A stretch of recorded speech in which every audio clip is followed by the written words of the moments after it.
स्वागत है मेरे प्यारे बच्चों संगम अकादमी के YouTube चैनल में। मैं अंबुज श्रीवास्तव आज आप लोगों के लिए हम लेकर के आए हैं अगला टॉपिक, और अगला हमारा टॉपिक होगा परफेक्ट कंटिन्यूअस टेंस।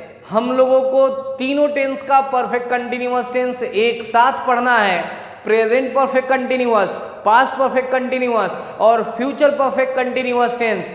तो सबसे पहले हम बात कर लेते हैं पहचान के बारे में। आपको अपने तरीके से पहचान पता होगा कि जिस हिंदी सेंटेंस के क्रिया के अंत में समय के साथ रहा है, रही है, रहे हैं इत्यादि शब्द आता है तो वह sentence present perfect continuous tense का होता है। और जिस हिंदी सेंटेंस के क्रिया के अंत में समय के साथ रहा था, रही थी, रहे थे इत्यादि शब्द आता है तो वह पास्ट परफेक्ट कंटिन्यूअस टेंस का सेंटेंस होता है। और जिसके अंत में समय के साथ रहा होगा, रही होगी, रहे होंगे इत्यादि शब्द आता है तो वह sentence future perfect continuous tense का होता है। आपको अपने तरीके से पहचान पता होगा, लेकिन आप इस बात को मेरे तरीके से समझ लीजिए।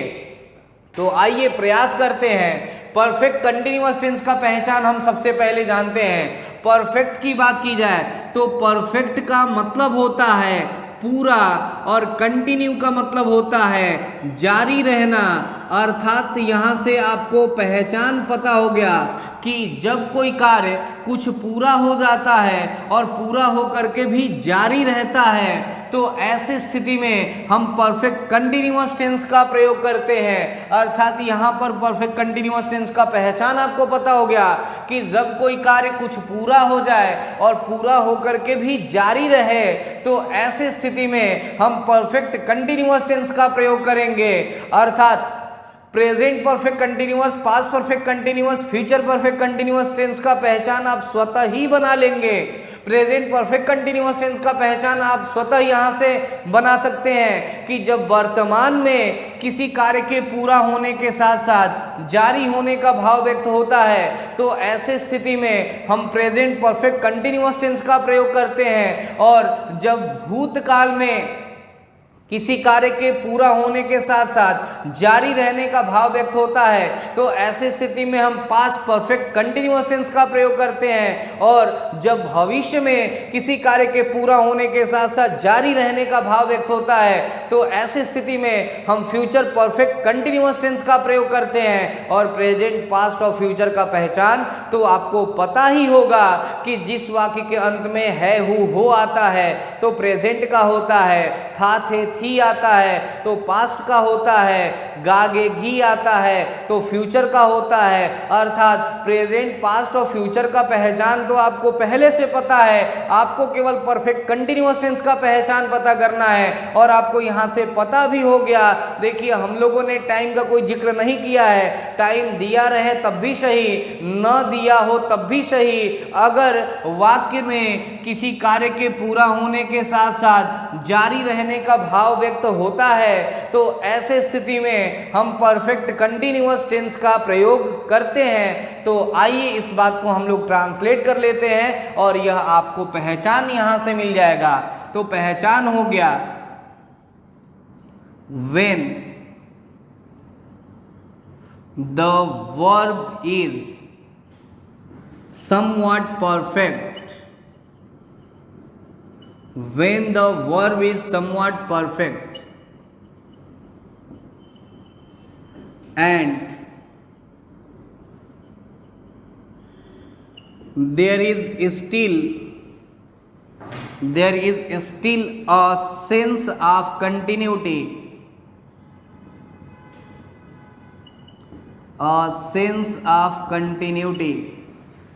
we make the sentence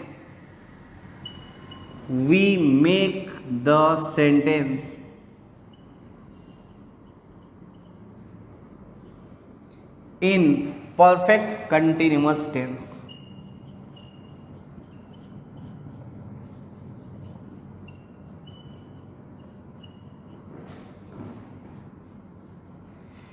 यहां से परफेक्ट कंटिन्यूअस टेंस का पहचान आपको पता हो गया। when the verb is somewhat perfect and there is still a sense of continuity, we make the sentence in perfect continuous tense. Perfect continuous tense का पहचान आपको पता हो गया, तो present perfect continuous, past perfect continuous और future perfect continuous का पहचान स्वतः ही बना सकते हैं। आपको कुछ करना नहीं है, थोड़ा सा मॉडिफाई कर लीजिए कि यहाँ पर जोड़ देंगे इन प्रेजेंट तो हो जाएगा प्रेजेंट परफेक्ट कंटिन्यूअस टेंस का पहचान, यहाँ पर जोड़ देंगे इन पास्ट तो हो जाएगा पास्ट परफेक्ट कंटिन्यूअस टेंस का पहचान, और यहाँ पर जोड़ देंगे इन फ्यूचर तो हो जाएगा फ्यूचर परफेक्ट कंटिन्यूअस टेंस का पहचान। अर्थात इस प्रकार से प्रेजेंट, पास्ट और फ्यूचर परफेक्ट कंटिन्यूअस टेंस का पहचान आपको पता हो गया। आइए हम थोड़ी बहुत और भी बात कर लें परफेक्ट कंटिन्यूअस टेंस के बारे में, इसके वर्ब के बारे में बात कर लेते हैं। तो एक छोटी सी बात आप याद रखेंगे कि जिस टेंस में परफेक्ट की बात होती है, आप याद कर लीजिएगा कि जिस भी टेंस में परफेक्ट की बात होगी वहां पर हैव या फिर हैव के किसी न किसी फॉर्म का प्रयोग करना अनिवार्य होगा, और हैव का दूसरा फॉर्म होता है have, has, had, having, so on. इस प्रकार से हैव का डिफरेंट फॉर्म होता है।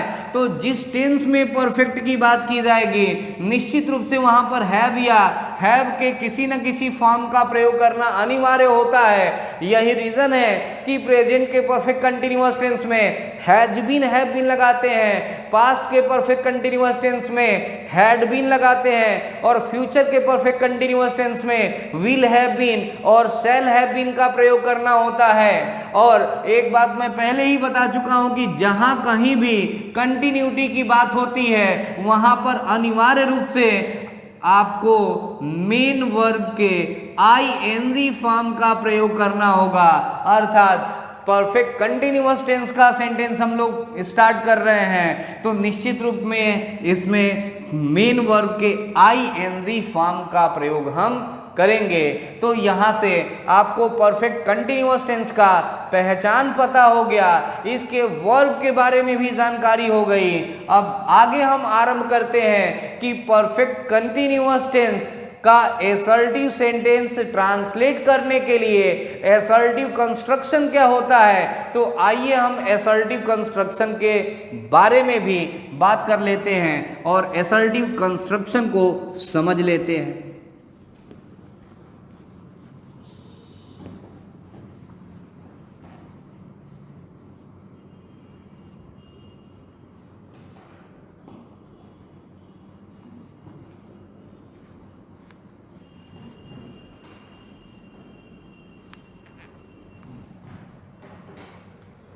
एसर्टिव कंस्ट्रक्शन समझते हैं।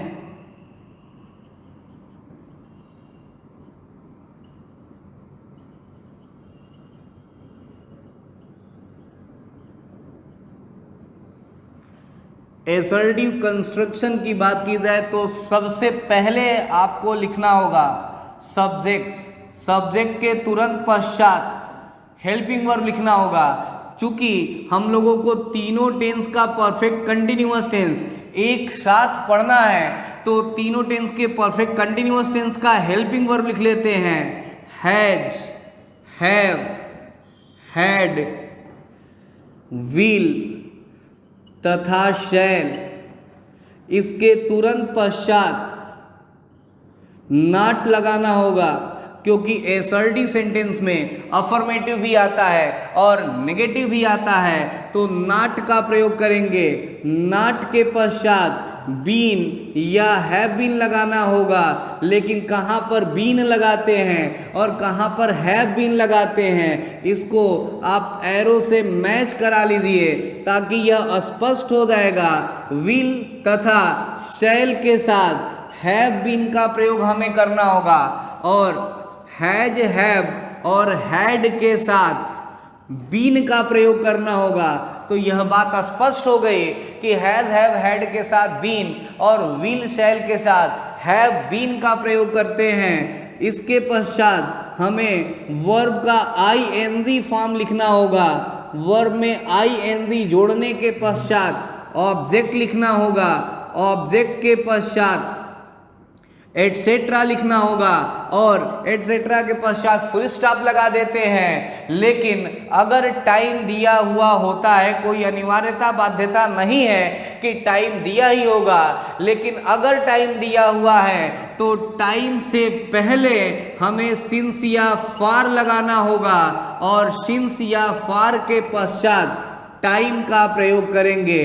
और सेंटेंस असर्टिव है तो असर्टिव सेंटेंस के अंत में फुल स्टॉप लगा लेते हैं, तो यह हो जाएगा असर्टिव कंस्ट्रक्शन। आइए हम असर्टिव कंस्ट्रक्शन में इन सारी चीज़ों की बात कर लेते हैं, इनके यूजेज के बारे में बात कर लेते हैं। सबसे पहले आपको लिखना होगा सब्जेक्ट। सब्जेक्ट की बात की जाए, सब्जेक्ट आपको पता है कि doer in a sentence is called subject, यानी वाक्य में कार्य करने वाले को हम सब्जेक्ट कहते हैं। सब्जेक्ट पहचान करने सबको आता है। सब्जेक्ट के पश्चात helping verb has, have, had, will, shall, been और हैव बीन का प्रयोग कहां पर किस टेंस में करना होगा, तो आइए इसको आप नोट करते चलिए। Present perfect continuous tense,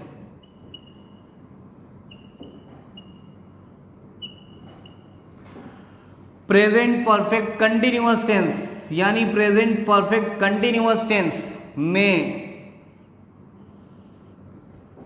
has been, have been का प्रयोग हमें करना होगा, तो नोट कर लीजिए। हैज बीन का प्रयोग थर्ड पर्सन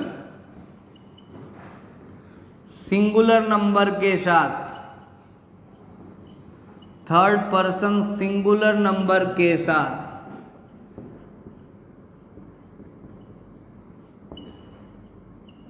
हैज बीन का प्रयोग करते हैं।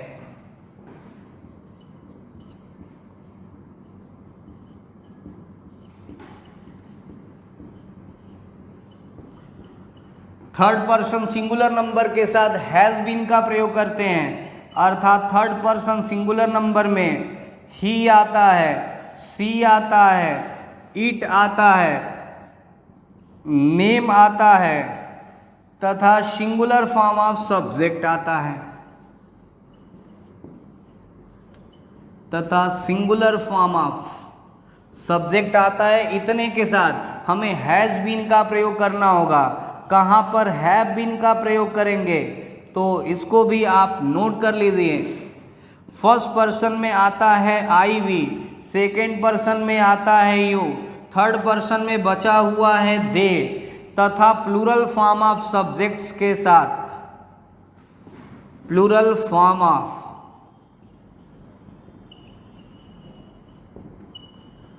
सब्जेक्ट्स के साथ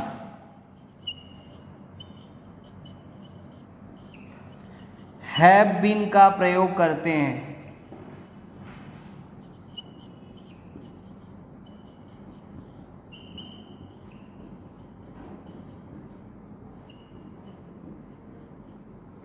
तो यहां से स्पष्ट हो गया, आई वी यू दे तथा प्लूरल फॉर्म ऑफ सब्जेक्ट्स के साथ हैव बीन का प्रयोग करेंगे, और ही सी इट तथा सिंगुलर फॉर्म ऑफ सब्जेक्ट और किसी व्यक्ति, वस्तु अथवा स्थान के नाम के साथ हैज बीन का प्रयोग करेंगे। तो यहाँ से स्पष्ट हो गया कि हैज बीन और हैव बीन इन दोनों का प्रयोग प्रेजेंट के परफेक्ट कंटिन्यूअस टेंस में करना होता है, लेकिन हैज बीन का प्रयोग थर्ड पर्सन सिंगुलर नंबर के साथ और हैव बीन का प्रयोग आई वी यू तथा दे तथा प्लूरल फॉर्म ऑफ सब्जेक्ट्स के साथ करना होता है। इस प्रकार से हैज बीन और हैव बीन का यूज आपको पता हो गया।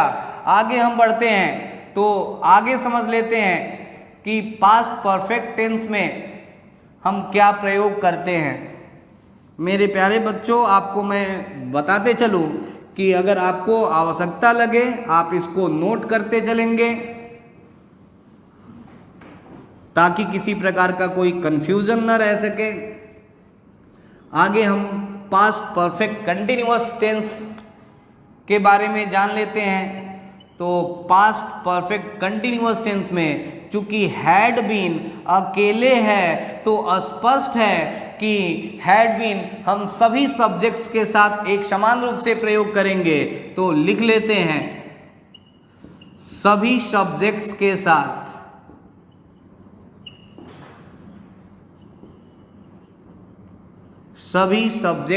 साथ हैड बीन का प्रयोग करते हैं।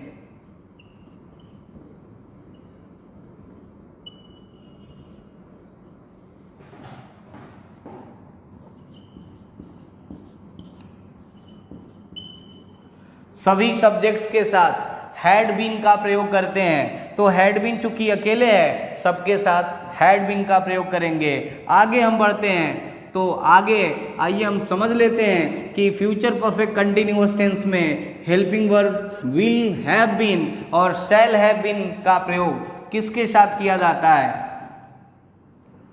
तो नोट कर लीजिए, future perfect continuous tense shall have been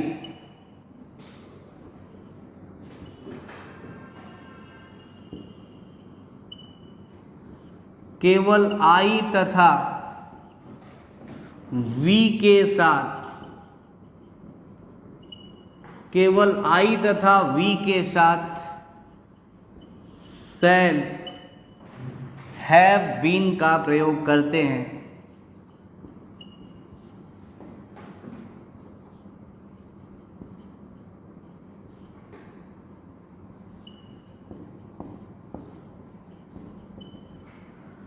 केवल आई तथा वी के साथ शैल हैव बीन का प्रयोग करते हैं। कहां पर विल हैव बीन का प्रयोग करेंगे।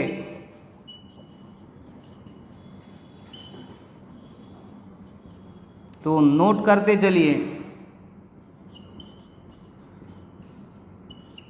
केवल आई तथा वी के अलावा शेष सभी सब्जेक्ट्स के साथ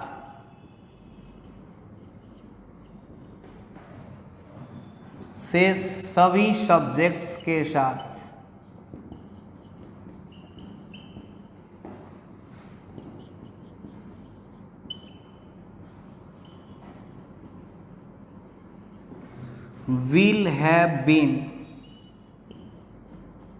का प्रयोग करते हैं।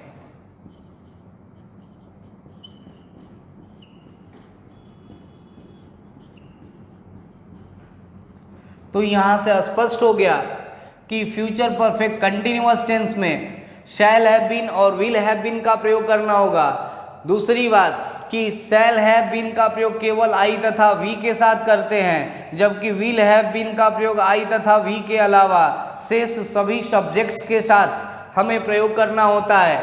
तो यहाँ से स्पष्ट हो गया, has been, have been, had been, will have been और शैल हैव बीन का प्रयोग किस टेंस में, किस सब्जेक्ट के साथ करना होगा। आगे हम बढ़ते हैं, तो एक छोटी सी बात हम आपको याद दिला दें। आपको हमने पहले ही बताया है कि यदि हेल्पिंग वर्ब दो या दो से अधिक शब्दों से मिलकर बनी होती है, जैसे हैज, हैव, हैड, विल या शैल, यह एक शब्द है और इसके साथ बीन दूसरा शब्द हो गया, या हैव और बीन यह दूसरा और तीसरा शब्द हो गया, तो सहायक क्रिया अगर दो या दो से अधिक शब्दों से मिलकर बनी होती है और सेंटेंस नेगेटिव हो जाए तो नॉट का प्रयोग हेल्पिंग वर्ब के पहले शब्द के तुरंत बाद करना होता है। उसके पश्चात हेल्पिंग वर्ब के दूसरे या फिर तीसरे शब्द का प्रयोग हमें करना होता है। यही रीजन है कि हैज, हैव, हैड, विल, शैल के तुरंत पश्चात नेगेटिव शब्द नॉट का प्रयोग किया गया है। तो अगर नेगेटिव होता है सेंटेंस तो नॉट का प्रयोग करेंगे, अगर नेगेटिव नहीं होता है तो नॉट का प्रयोग नहीं करना होगा।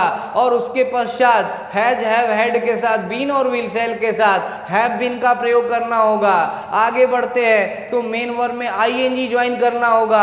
आपको सामान्य जानकारी है कि verb shows the action done by the subject, यानी क्रिया से ही किसी कार्य का करना या होना पाया जाता है। और मेन वर्ब सेंटेंस के हिंदी वाक्य के अंत में प्रयोग किया जाता है, तो मेन वर्ब में आईएनजी जोड़ देंगे। उसके पश्चात ऑब्जेक्ट लिखना होगा। ऑब्जेक्ट भी आपको बताया गया है। ऑब्जेक्ट दो प्रकार के होते हैं, डायरेक्ट ऑब्जेक्ट और इनडायरेक्ट ऑब्जेक्ट। दोनों ऑब्जेक्ट को पहचान करने का दो दो तरीका बताया गया है। और इसके पश्चात एटसेट्रा लिखना होगा। एटसेट्रा भी आपको बताया गया कि एटसेट्रा में चार चीजें आती हैं, मैनर, प्लेस, टाइम और रीजन। तो एटसेट्रा को हम लिख लेंगे, इसके पश्चात फुल स्टॉप लगा लेंगे। लेकिन कोई अनिवार्यता बाध्यता नहीं है कि टाइम दिया ही होगा। अगर टाइम दिया हुआ है तो टाइम से पहले हमें सिंस या फॉर का प्रयोग करना होगा, उसके पश्चात टाइम लिखना होगा।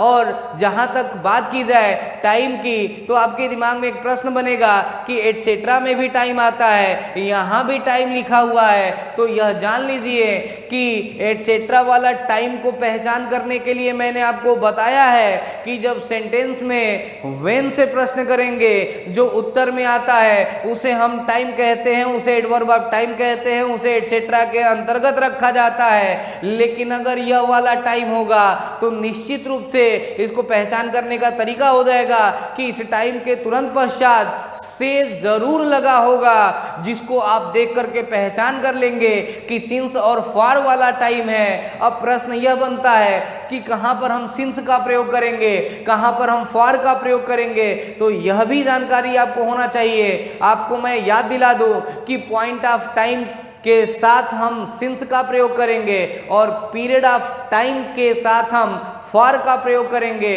बात रही पॉइंट ऑफ टाइम और पीरियड ऑफ टाइम को कैसे पहचान करेंगे, तो अब इसको हम लिखवाएंगे नहीं, यह हम आपको ओरली बता देते हैं कि पॉइंट ऑफ टाइम की अगर बात की जाए, जिसको हम डेफिनिट टाइम के नाम से जानते हैं, अर्थात पॉइंट ऑफ टाइम जैसे डॉन कहा जाए, डॉन का मतलब होता है अर्ली मॉर्निंग का टाइम, यानी भोर के समय को कहते हैं। डॉन के साथ सिंस का प्रयोग करेंगे। डॉन के बाद मॉर्निंग आता है, मॉर्निंग के साथ सिंस लगाएंगे, नून के साथ सिंस लगाएंगे, इवनिंग के साथ सिंस लगाएंगे, डस्क के साथ सिंस लगाएंगे। डॉन का ठीक उल्टा होता है डस्क, डस्क मतलब होता है गोधूली वेला, तो डस्क के साथ हम सिंस का प्रयोग करेंगे।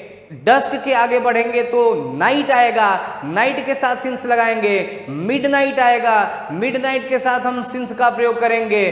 फिर आगे हम बढ़ेंगे तो टुमारो आ जाएगा, टुमारो के साथ भी सिंस का प्रयोग करेंगे। यस्टरडे के साथ भी सिंस का प्रयोग करेंगे। जैसे last month, last week, last night, last day के साथ भी हमें सिंस लगाना होगा। Next month, next week, next day, next year के साथ भी हमें सिंस का प्रयोग करना होगा। लेकिन लास्ट या नेक्स्ट के साथ अगर कोई पीरियड ऑफ टाइम आ जाए, जैसे लास्ट 2 डेज या नेक्स्ट 2 डेज या लास्ट 10 मंथ्स या नेक्स्ट 10 मंथ्स, लास्ट या नेक्स्ट के साथ कोई पीरियड ऑफ टाइम आ जाएगा, तब हमें फॉर का प्रयोग करना होगा। इसके आगे हम बढ़ते हैं तो जब कभी भी बजे की बात की जाए, जैसे 2 बजे, 4 बजे, 5 बजे, 10 बजे, 12 बजे, ओ क्लॉक जिसको हम कहते हैं, तो ओ क्लॉक के साथ हमें सिंस का प्रयोग करना होगा। या आगे बढ़ते हैं तो ओ क्लॉक के आगे किसी भी डे का नाम आ जाए, जैसे संडे आ जाए, मंडे आ जाए, ट्यूसडे आ जाए, किसी भी डे का नाम आ जाएगा, आपको सिंस का प्रयोग करना होगा।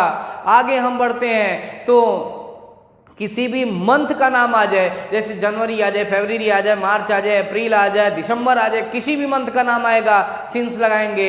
किसी भी ईयर का नाम आ जाएगा तो सिंस लगाएंगे, जैसे 2005 आ जाए, 1999 आ जाए, 2010 आ जाए, 2015 आ जाए, 2018 आ जाए, तो इसके साथ हम सिंस का प्रयोग करेंगे।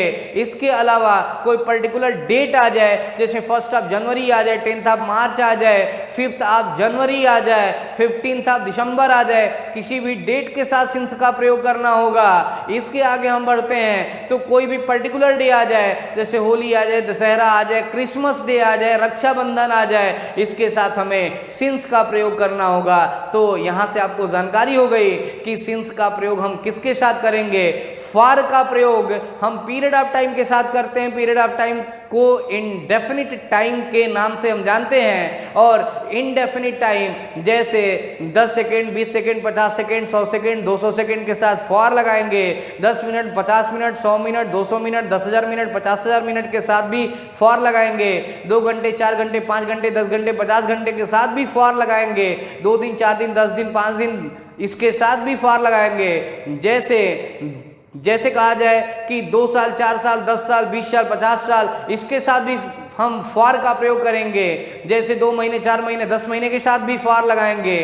जैसे हम आगे बढ़ते हैं तो अगर मेनी डेज आ जाए या मेनी मंथ्स आ जाए या मेनी ईयर्स आ जाए या मेनी डिकेड्स आ जाए तो इसके साथ भी हमें फॉर का प्रयोग करना होगा। जैसे मेनी सेंचुरीज आ जाए, मेनी मिलेनियंस आ जाए, इसके साथ भी हमें फॉर का प्रयोग करना होगा। या फिर 1 ईयर 10 ईयर या 1 मिलेनियन 10 मिलेनियन, 1 डिकेड 2 डिकेड 3 डिकेड 10 डिकेड आ जाए, इसके साथ भी फॉर लगाना होगा। या अ लॉन्ग टाइम आ जाता है तो अ लॉन्ग टाइम के साथ भी हमें फॉर का प्रयोग करना होगा। इस प्रकार से सिंस और फॉर का यूज आपको पता है, इतना तो आपको जानकारी पहले से ही होना चाहिए। तो यह इस कंस्ट्रक्शन की जानकारी आपको हो गई। सिंस या फॉर के बाद टाइम का प्रयोग हम कर देंगे, लेकिन टाइम नहीं दिया है तो सिंस या फॉर का प्रयोग हमें नहीं करना होगा। इस प्रकार से परफेक्ट कंटिन्यूअस टेंस का असर्टिव कंस्ट्रक्शन आपको पता हो गया। आइए हम आगे एग्जाम्पल पे बात करते हैं, कुछ एग्जाम्पल सॉल्व कर लेते हैं।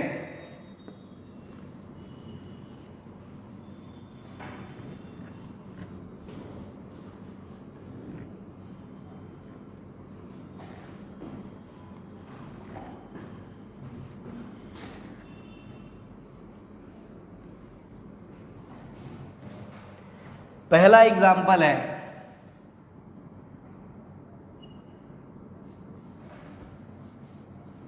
आधुनिक बनने के अंधी दौड़ में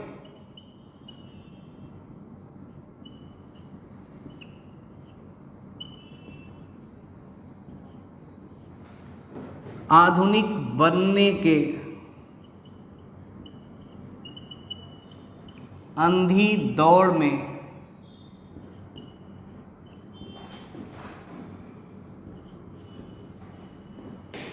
हम भारतीय संस्कृति के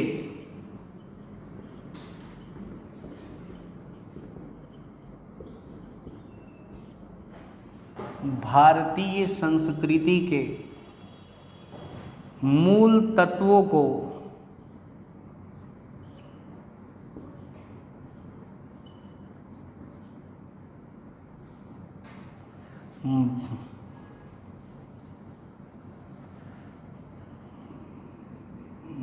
मूल मूल्यों को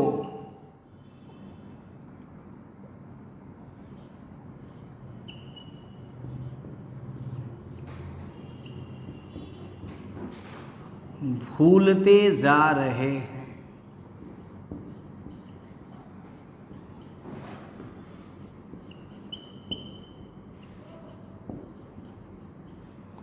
आपके सामने स्क्रीन पर यह पहला एग्जाम्पल है। आधुनिक बनने के अंधी दौड़ में हम भारतीय संस्कृति के मूल मूल्यों को भूलते जा रहे हैं। स्पष्ट है कि भूलते जा रहे हैं, कार्य आगे भी जारी है। Sentence present perfect continuous tense का है। इस सेंटेंस में देखा जाए तो कहीं टाइम नहीं दिया हुआ है, फिर भी स्पष्ट है कि यह सेंटेंस परफेक्ट कंटिन्यूअस टेंस का है, लेकिन प्रेजेंट परफेक्ट कंटिन्यूअस टेंस का है। तो हम इस कंस्ट्रक्शन के अनुसार ट्रांसलेट करेंगे। सबसे पहले सब्जेक्ट लिखना होगा। सब्जेक्ट है हम, इसके लिए लिख लेंगे वी के अनुसार हैव बीन का प्रयोग करना होगा, तो हो जाएगा वी हैव बीन। नेगेटिव नहीं है, नॉट का प्रयोग नहीं करना होगा। हैव के साथ बीन लगाएंगे, मेन वर्ब में आईएनजी जोड़ देंगे, फॉरगेटिंग हो जाएगा। We have been forgetting, main verb में आईएनजी जोड़ने के पश्चात ऑब्जेक्ट लिखना होगा। क्या भूलते जा रहे हैं, तो उत्तर में आ रहा है भारतीय संस्कृति के मूल मूल्यों को भूलते जा रहे हैं, तो हो जाएगा forgetting the basic values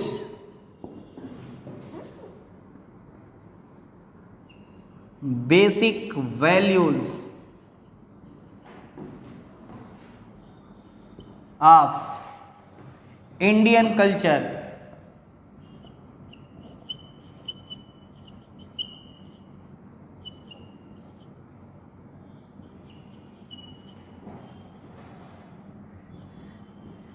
in the आधुनिक बनने के अंधी दौड़ में, तो हो जाएगा in the blind race of,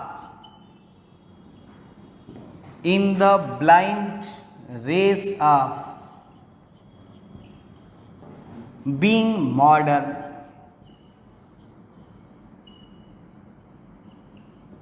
और टाइम नहीं दिया हुआ है तो सिंस या फॉर का प्रयोग नहीं करना है, और सेंटेंस बिल्कुल यह सही है। We have been forgetting the basic values of Indian culture in the blind race of being modern. आगे हम बढ़ते हैं, अगले एग्जाम्पल को देखते हैं। अगला एग्जाम्पल है नेताजी सुभाष चंद्र बोस।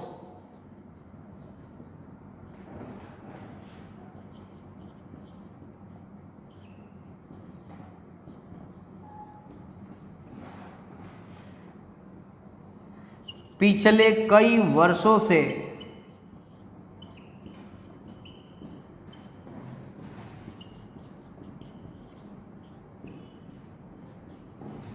देश के स्वतंत्रता के लिए, देश के स्वतंत्रता के लिए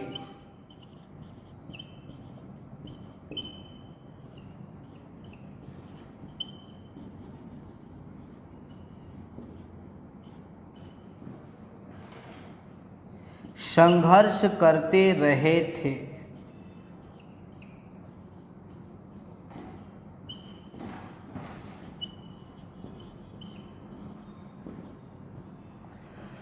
सेंटेंस को पढ़ने से स्पष्ट है कि यह sentence past perfect continuous tense का है।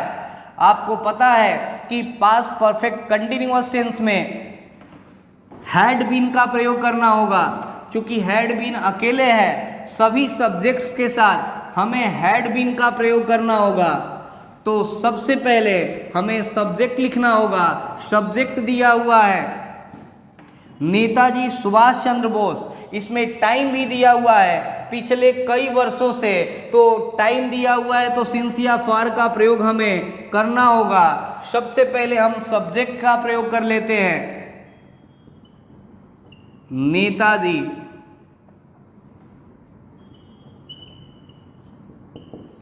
सुभाष चंद्र बोस, हैड बीन अकेले है, हैड बीन का प्रयोग करेंगे। हैड बीन, मेन वर्ब दिया हुआ है संघर्ष करना, तो हो जाएगा स्ट्रगलिंग, अपने देश के स्वतंत्रता के लिए। तो आगे जोड़ लीजिए struggling for the freedom of, struggling for the freedom of his country. Time दिया हुआ है पिछले कई वर्षों से, फॉर का प्रयोग करना होगा। फॉर लास्ट मेनी ईयर्स, और असर्टिव सेंटेंस के अंत में फुल स्टॉप लगा लेंगे। सेंटेंस बिल्कुल ही सही है। अगला एग्जाम्पल देखते हैं। नेक्स्ट एग्जाम्पल है हमारे देश के जागरूक लोग, हमारे देश के जागरूक लोग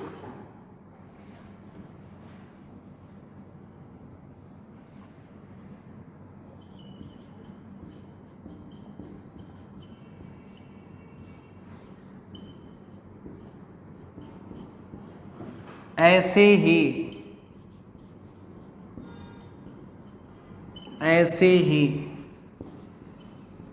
देश के गौरव को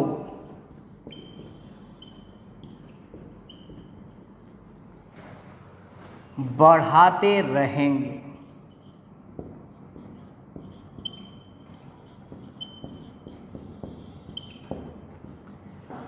sentence future perfect continuous tense का है, लेकिन इस सेंटेंस को भी पढ़ने से स्पष्ट है कि इस सेंटेंस में टाइम नहीं दिया हुआ है। फिर भी पढ़ने से यह स्पष्ट है कि सेंटेंस परफेक्ट कंटिन्यूअस टेंस का है। हमारे देश के जागरूक लोग ऐसे ही देश के गौरव को बढ़ाते रहेंगे, यानी बढ़ाने का कार्य आगे भी जारी रहता रहेगा।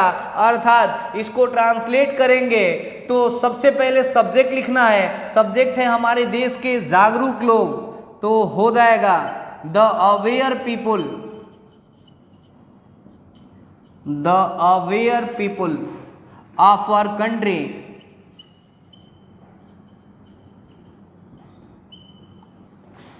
इसके तुरंत पश्चात हेल्पिंग वर्ब का प्रयोग करना होगा, तो विल हैव बीन हो जाएगा। The aware people of our country will have been, negative नहीं है, नॉट का प्रयोग नहीं करना होगा। फिर मेन वर्ब में आईएनजी जोड़ेंगे तो हो जाएगा increasing, will have been increasing. क्या बढ़ाने की बात हो रही है, तो देश के गौरव को, ऑब्जेक्ट हो जाएगा increasing the glory of, the glory of country. ऐसे ही के लिए लिख लेंगे इन द सेम वे। और असर्टिव सेंटेंस के अंत में फुल स्टॉप का प्रयोग कर लेंगे। इस प्रकार से यह स्पष्ट हो गया कि सेंटेंस यह फ्यूचर परफेक्ट कंटिन्यूअस टेंस का है और असर्टिव का एग्जाम्पल है। तो मेरे प्यारे बच्चों, मैं आशा करता हूं कि आपको आसानी से हमारी बात समझ में आ रही होगी। असर्टिव सेंटेंस आपको समझ में आ गया। आगे हम लोग आरंभ करते हैं इंट्रोगेटिव सेंटेंस। तो आपको जरूरत महसूस हो आप इसको नोट करते चलेंगे। इंट्रोगेटिव कंस्ट्रक्शन की बात कर लेते हैं। तो आइए हम इंट्रोगेटिव सेंटेंस को भी समझने का प्रयास करते हैं।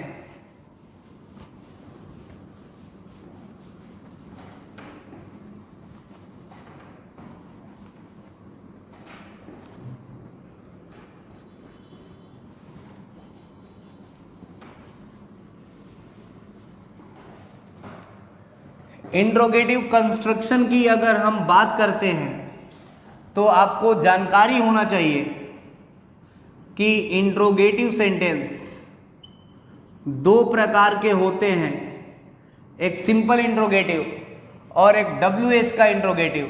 यदि सेंटेंस WH का इंट्रोगेटिव होता है तो सबसे पहले आपको WH लिखना होगा। अगर सेंटेंस WH का इंट्रोगेटिव होगा सबसे पहले WH लिखेंगे और WH के तुरंत पश्चात आपको हेल्पिंग वर्ब का प्रयोग करना होगा। तो WH का प्रयोग कर लेते हैं, इसके तुरंत पश्चात हेल्पिंग वर्ब लिखना होगा। लेकिन हेल्पिंग वर्ब की बात की जाए तो अब तीनों टेंस का परफेक्ट कंटिन्यूअस टेंस एक साथ हमें समझना है। तो तीनों टेंस के परफेक्ट कंटिन्यूअस टेंस के हेल्पिंग वर्ब का प्रयोग कर लेते हैं। हैज, हैव, हैड, विल तथा शैल। और हेल्पिंग वर्ब के तुरंत पश्चात आपको लिखना होगा सब्जेक्ट। सब्जेक्ट के तुरंत पश्चात आपको लिखना होगा नॉट। नॉट के पश्चात बीन या हैव बीन का प्रयोग करेंगे। लेकिन कहां पर बीन लगाना होगा, कहां पर हैव बीन लगाना होगा, आइए इसको हम मैच करा लेते हैं। तो स्पष्ट हो गया कि विल तथा शैल के साथ हैव बीन का प्रयोग करना होगा। विल तथा शैल के साथ हैव बीन का प्रयोग करना होगा। और हैज, हैव तथा हैड के साथ, हैज, हैव तथा हैड के साथ हमें हैव बीन का प्रयोग करना होगा। तो हैज, हैव और हैड के साथ हैव बीन का प्रयोग करेंगे और हैज, हैव, हैड के साथ बीन का प्रयोग करेंगे और विल तथा शैल के साथ हैव बीन का प्रयोग करेंगे। इसके पश्चात मेन वर्ब में आईएनजी जोड़ना होगा और आईएनजी जोड़ने के पश्चात आपको ऑब्जेक्ट लिखना होगा। ऑब्जेक्ट के बाद एटसेट्रा लिखना होगा। एटसेट्रा के पश्चात अगर टाइम दिया है तो सिंस या फॉर का प्रयोग करेंगे, टाइम नहीं दिया है तो सिंस या फॉर का प्रयोग नहीं करेंगे। लेकिन अगर टाइम है तो सिंस या फॉर का प्रयोग करने के पश्चात टाइम का प्रयोग करना होगा और इंट्रोगेटिव सेंटेंस के अंत में इंट्रोगेटिव मार्क लगा देंगे। तो इस प्रकार से यह इंट्रोगेटिव कंस्ट्रक्शन हो गया। अब इस कंस्ट्रक्शन की बात की जाए तो इसको भी हम समझ लेते हैं। सबसे पहले हमें लिखना होगा WH। अगर WH का इंट्रोगेटिव होता है तो WH लिखेंगे। WH के तुरंत पश्चात हेल्पिंग वर्ब का प्रयोग करना होगा। हेल्पिंग वर्ब के रूप में हैज, हैव, हैड, विल तथा शैल का प्रयोग करना होगा सेंटेंस के टेंस और उसके सब्जेक्ट के अनुसार। इसके तुरंत पश्चात सब्जेक्ट लिखेंगे। सब्जेक्ट के पश्चात अगर निगेटिव है तो नॉट का प्रयोग कीजिए, निगेटिव नहीं है तो नॉट का प्रयोग नहीं करेंगे। और उसके पश्चात अगर प्रेजेंट या पास्ट परफेक्ट कंटिन्यूअस टेंस का सेंटेंस है तो हैज, हैव, हैड के साथ बीन लगाइए। और फ्यूचर परफेक्ट कंटिन्यूअस टेंस का सेंटेंस है तो विल, शैल के साथ हैव बीन का प्रयोग कीजिए। इसके पश्चात मेन वर्ब में आईएनजी जोड़ना होगा।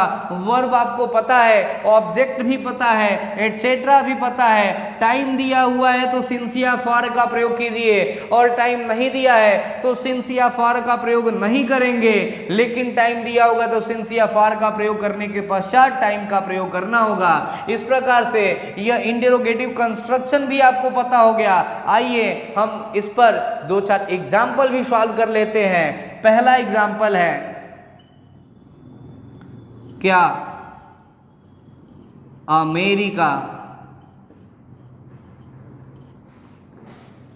विश्व के सभी देशों को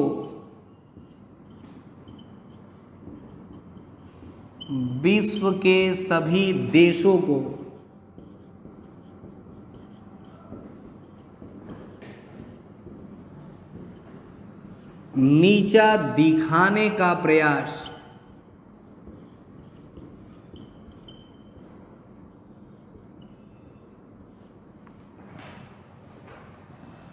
नहीं करता रहा है। सेंटेंस यह प्रेजेंट परफेक्ट कंटिन्यूअस टेंस का सेंटेंस है। सबसे पहले हमें लिखना होगा हेल्पिंग वर्ब, क्योंकि यह सिंपल प्रेजेंट का सिंपल इंट्रोगेटिव है और यह प्रेजेंट परफेक्ट कंटिन्यूअस टेंस का सेंटेंस है। प्रेजेंट परफेक्ट कंटिन्यूअस टेंस में हैज बीन या हैव बीन का प्रयोग करना होगा। सब्जेक्ट है अमेरिका, इसके अनुसार हैज का प्रयोग करेंगे। हैज के पश्चात सब्जेक्ट लिखना होगा। सब्जेक्ट हो गया अमेरिका। आगे आपको लिखना होगा नॉट। अगर नेगेटिव है तो नॉट का प्रयोग करेंगे, नेगेटिव नहीं है तो नॉट का प्रयोग नहीं करेंगे। नॉट के पश्चात बीन लिखना होगा। आगे मेन वर्ब में आईएनजी जोड़ना है। मेन वर्ब है प्रयास करना। प्रयास करने के लिए ट्राई का प्रयोग करेंगे। ट्राई में आईएनजी ज्वाइन कर देंगे, ट्राइंग हो जाएगा।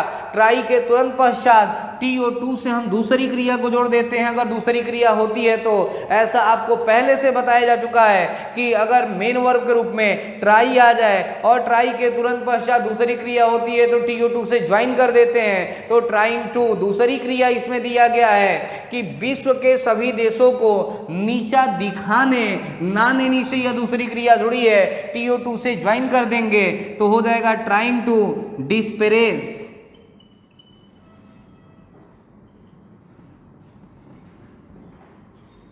Trying to disparage.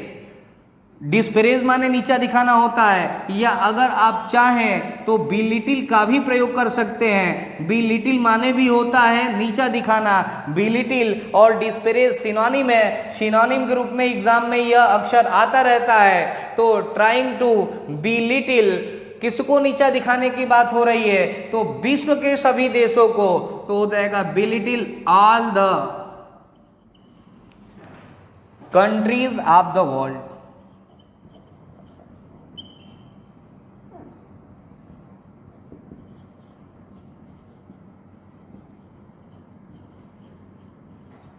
इस सेंटेंस में टाइम नहीं दिया हुआ है।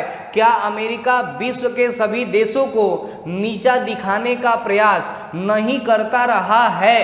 अर्थात इस सेंटेंस में कहीं टाइम नहीं दिया है, टाइम नहीं दिया है तो सिंस या फॉर का प्रयोग नहीं करना होगा। टाइम दिया होता तो सिंस या फॉर का प्रयोग किया जाता, लेकिन पढ़ने से स्पष्ट है कि नीचा दिखाने का प्रयास नहीं करता रहा है, कर रहा है ऐसे नहीं बताया गया है, करता रहा है, यानी पढ़ने से स्पष्ट है कि कार्य आगे भी जारी रहता रहा है। आगे हम बढ़ते हैं, अगले एग्जाम्पल की ओर चलते हैं। अगला एग्जाम्पल है क्या वह अधिकारी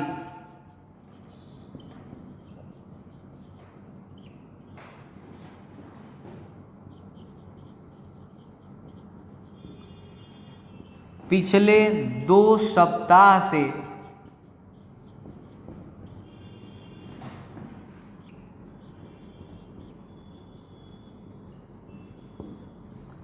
अपने कर्तव्यों का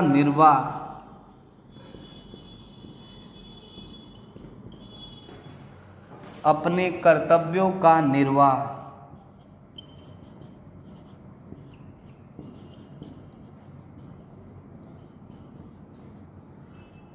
ईमानदारी पूर्वक से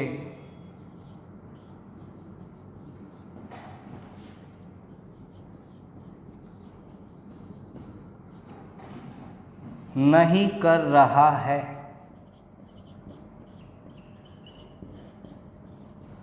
यह भी sentence present perfect continuous tense का है। क्या वह अधिकारी पिछले 2 सप्ताह से अपने कर्तव्यों का निर्वाह ईमानदारी पूर्वक से नहीं कर रहा है। अर्थात स्पष्ट है कि सेंटेंस यह प्रेजेंट परफेक्ट कंटिन्यूअस टेंस का है, सिंपल इंटरोगेटिव है। सिंपल इंटरोगेटिव है तो हेल्पिंग वर्ब से स्टार्ट करना होगा। तो सब्जेक्ट इसमें दिया हुआ है वह अधिकारी, वह अधिकारी के अनुसार हैज का प्रयोग करना होगा सबसे पहले। तो आइए हम सबसे पहले प्रयोग कर लेते हैं हैज। सब्जेक्ट लिखेंगे इसके तुरंत पश्चात हैज दैट ऑफिसर। निगेटिव भी है, नॉट का प्रयोग कर लेंगे सब्जेक्ट के पश्चात, और हैज के साथ बीन का प्रयोग करना होगा। Has that officer not been. Main verb में आईएनजी जोड़िए। मेन वर्ब है निर्वाह करना। निर्वाह करने को कहते हैं परफॉर्म। परफॉर्म में आईएनजी ज्वाइन कर लीजिए। परफॉर्मिंग ऑब्जेक्ट लिख लेंगे, performing his duties honestly. Honestly time दिया हुआ है पिछले 2 सप्ताह से, तो फॉर का प्रयोग कर लीजिए। For last 2 weeks. और सेंटेंस बिल्कुल यह सही है। Has that officer not been performing his duties honestly for last 2 weeks. Sentence पूरी तरीके से सही है। आगे हम अगला एग्जाम्पल देखते हैं। अगला हमारा एग्जाम्पल होगा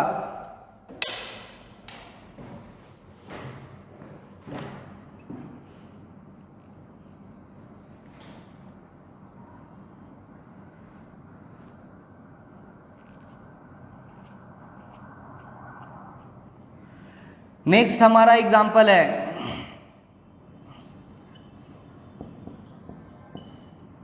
भारतीय सैनिक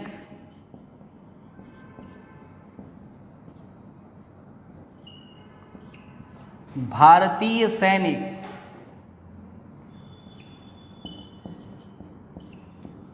देश के देशद्रोहियों को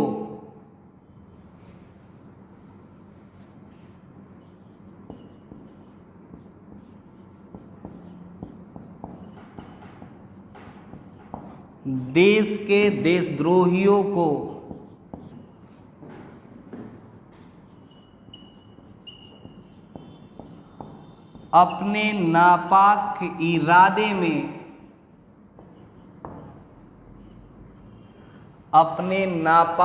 इरादे में कैसे सफल नहीं होने देते रहेंगे।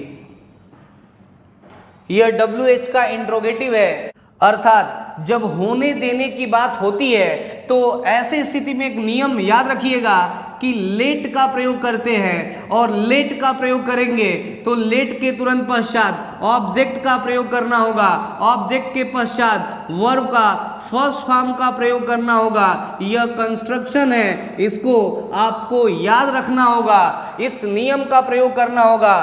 तो सबसे पहले WH का प्रयोग करना है। WH है how, future perfect continuous tense में विल का प्रयोग करेंगे। हाउ विल, सब्जेक्ट लिखेंगे भारतीय सैनिक, अर्थात Indian soldiers.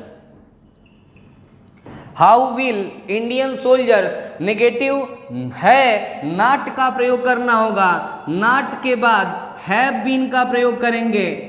Have been, late में ING ज्वाइन कर देंगे तो हो जाएगा लेटिंग। लेट के पश्चात ऑब्जेक्ट लगाना होगा, ऑब्जेक्ट है देश के देशद्रोहियों को तो हो जाएगा letting the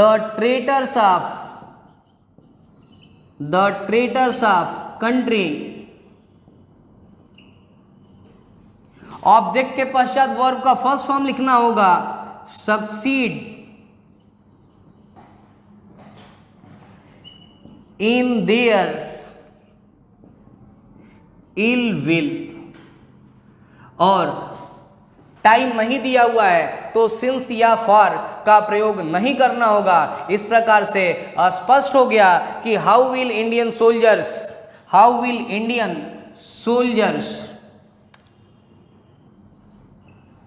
not have been letting the traitors of country succeed in their ill will, और सेंटेंस ये पूरी तरीके से सही है। और आज की क्लास में इतना ही रहने देते हैं, आगे हम लोग अगले टॉपिक को अगले लेक्चर वीडियो में देखेंगे, और तब तक के लिए जय हिंद जय भारत।